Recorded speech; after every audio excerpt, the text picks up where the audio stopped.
এই যে আমার ভাই বোনেরা, তোমরা সবাই কেমন আছো? আশা করি সবাই ভীষণ ভালো আছো। আমার সকল ভাই বোনেদের জন্য আজকে আমি আয় আরও বেঁধে বেঁধে থাকি এই কবিতাটি আলোচনা নিয়ে এসেছি। তোমরা একটু মন দিয়ে শোনো, আশা করি সবাই কবিতাটি খুব ভালোভাবে বুঝতে পারবে। এই কবিতাটি দেওয়ার পাশাপাশি আমি তোমাদের জন্য প্রশ্ন উত্তরও দিয়ে দেব।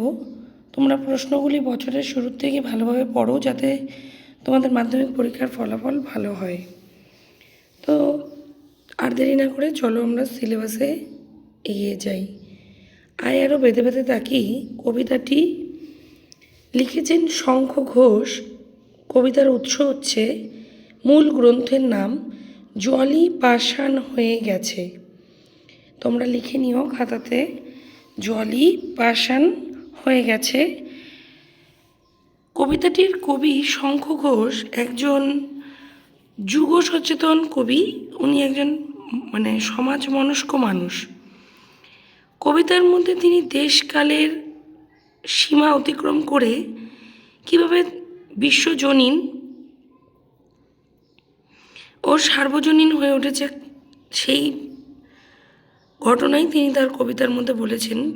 একটা জিনিস বলো তো, যদি আমাদের চারপাশ যদি বন্ধ থাকে, আমরা যদি কোনো দিকেই এগোতে না পারি, সেটা আমাদের জন্য কি খুব কষ্টের হয়, তাই না বলো? তো আমরা প্রত্যেকটা জিনিসই স্বাভাবিকভাবে সচ্ছলতার সাথে করতেই অভ্যস্ত। যখন আমরা দেখি যে আমাদের চতুর্পাশ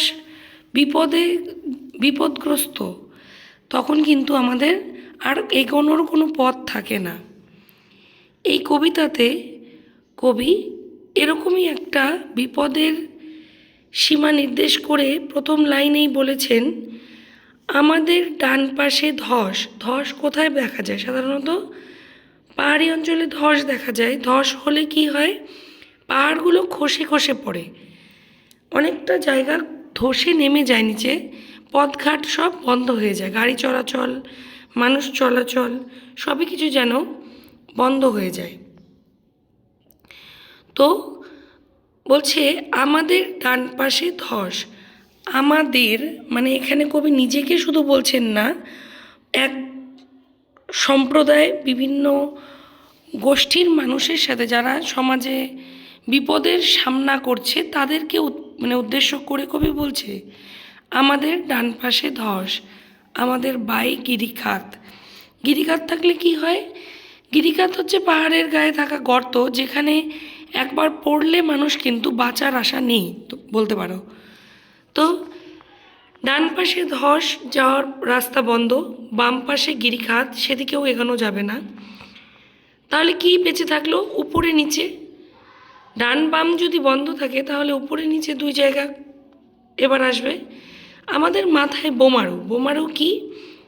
যেইখান থেকে ফাইটার প্লেনগুলো দেখবে, যেখান থেকে বোমা নিক্ষেপ করা হয়, সেটাকে বলে বোমারু। তো মাথায় বোমারু, পায়ে পায়ে হিমানির বাঁধ। হিমানি হচ্ছে বরফ।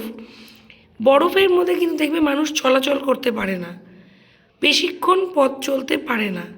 তো মাথায় বোমারু, এটা একটা ভয় যে কখন বোমা বারিশ হবে বা কখন বোমা পড়বে।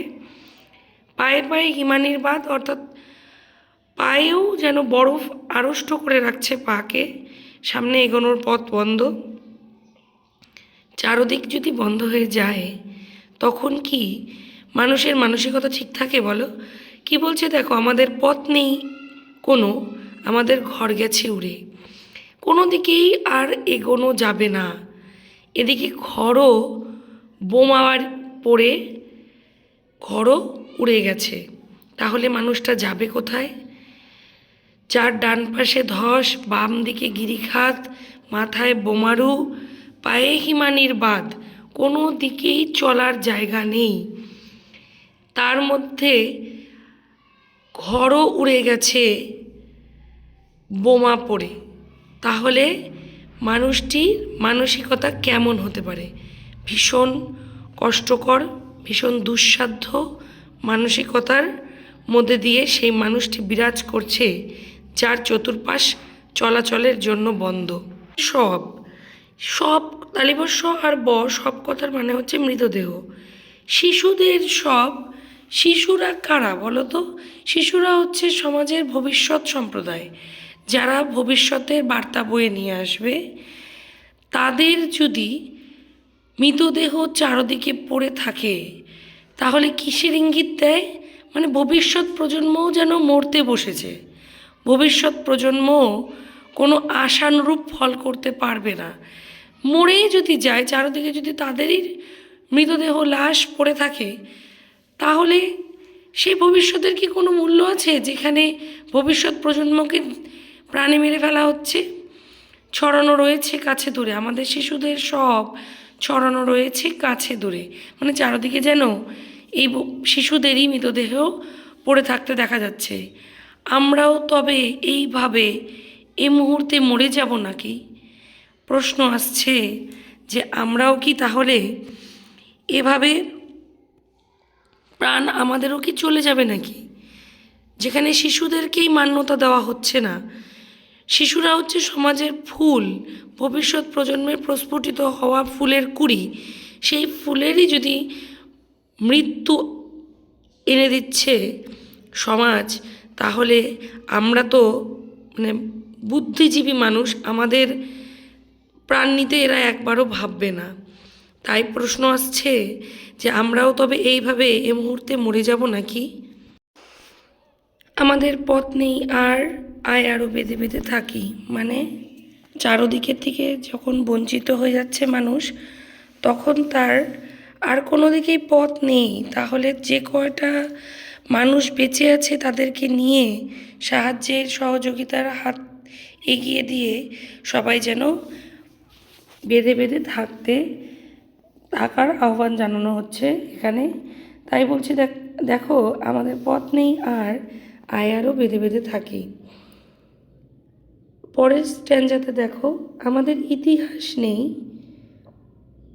অথবা এমনই ইতিহাস আমাদের চোখ মুখ ঢাকা। আমাদের ইতিহাস নেই, দেখো আমরা তো সাধারণ মানুষ, আমাদের কেন ইতিহাস থাকবে?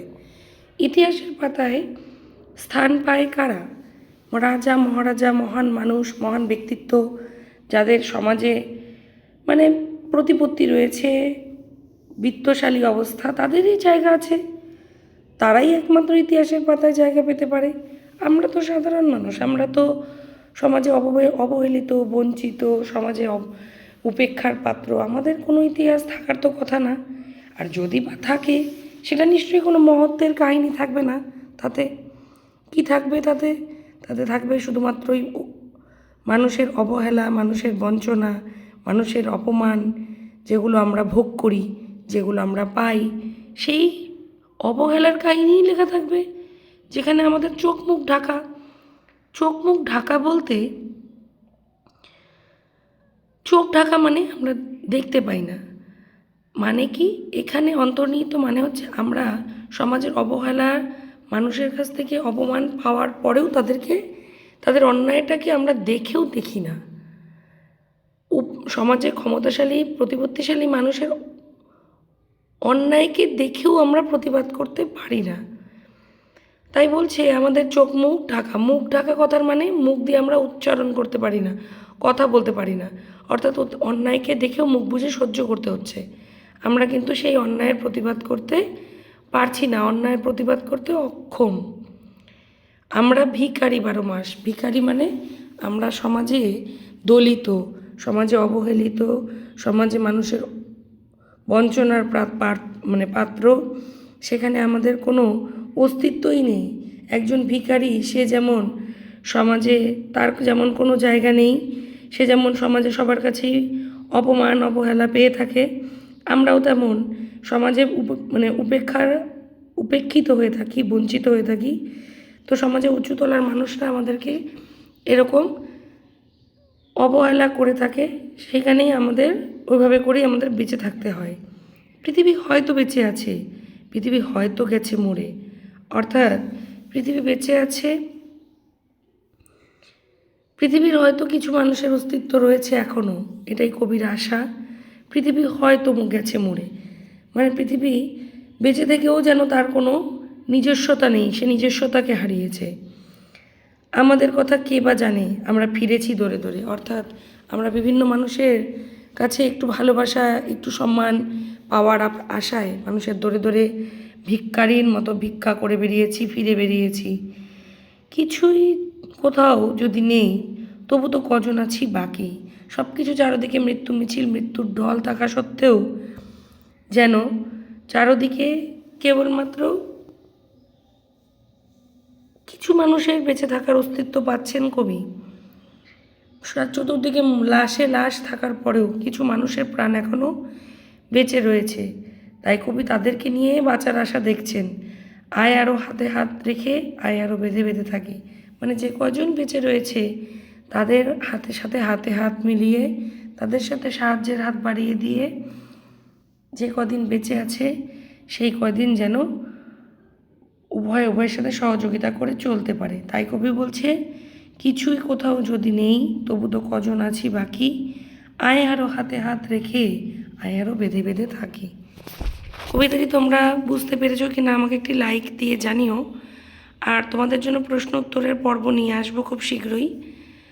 যারা এখনও অন্বেষা এক্সেলেন্সের সাথে যুক্ত হওনি তারা চ্যানেলটিকে সাবস্ক্রাইব করে দিও, পাশে থাকা বেল আইকনটি প্রেস করে দিও, যাতে তোমাদের ভবিষ্যতের গুরুত্বপূর্ণ তথ্যগুলি তোমরা সহজেই পেতে পারো।